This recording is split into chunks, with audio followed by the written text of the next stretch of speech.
Paolo, tanong ko lang, no? You've seen images of the devastation, halimbawa, Siargao, no?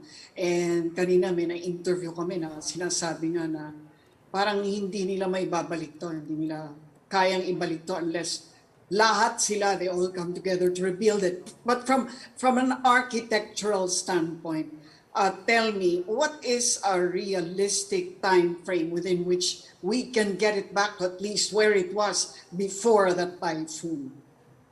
Well, if you tag on the effect of the pandemic, it will take 3 to 4 years. Oh, wow. Yeah. Okay. Tagal nun, ah. We're all debilitated by the pandemic. Nobody has resources. Yeah. If Siargao is tourism based, the outlook. I mean, we were just starting to pick up again. A lot of our clients have sent feelers to us to say, umpisa na natin uli magplano for tourism, international tourism to come back in 4 to 5 years. Domestic tourism in 2 to 3 years. And so they were already anticipating that, in fact, everybody's anticipating that would happen as the pandemic, God hopes, will subside. So 2 to 3 years for the domestic, 4 to 5 years for tourism.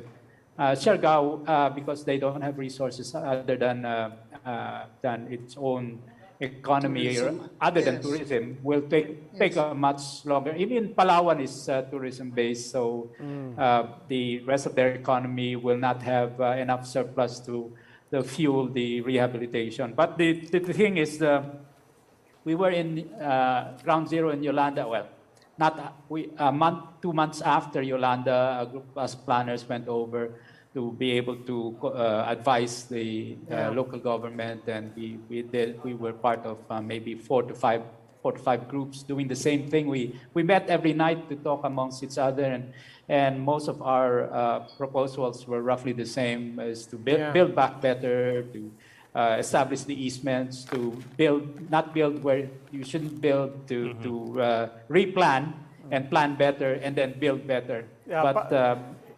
Going by what we've seen in the last 70 years, nobody has learned that lesson. Paulo, you're talking about, say, Siargao. Diba? Parang how do you build better in an island like Siargao?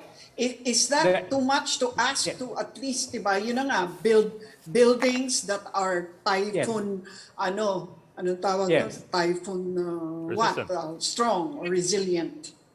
Ganun. We already have a precedent for Siargao. It's Boracay. And Boracay was unmanaged in terms of unplanned. And so you had all sorts of buildings coming up. Nobody was following the National Building Code.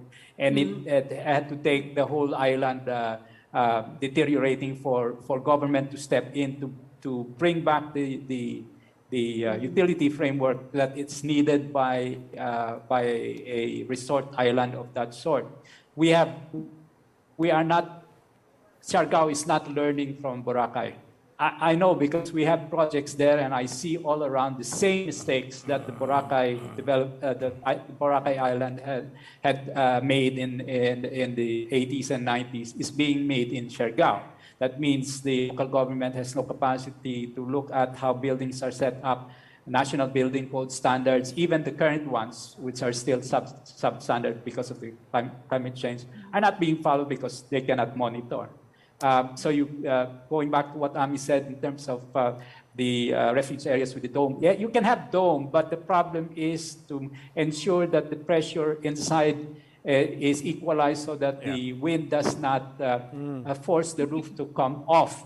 So it's an engineering problem. And so a lot of these failures is a failure of substandard construction, not of the engineering, because we have good engineers, we have good architects, we have good planners, but it's the cost cutting. Say it's a government project, and you cannot help but sometimes they are affected by the process of the selection of the contractor, and some people turn a blind eye to things that are substandard, and this is what happens.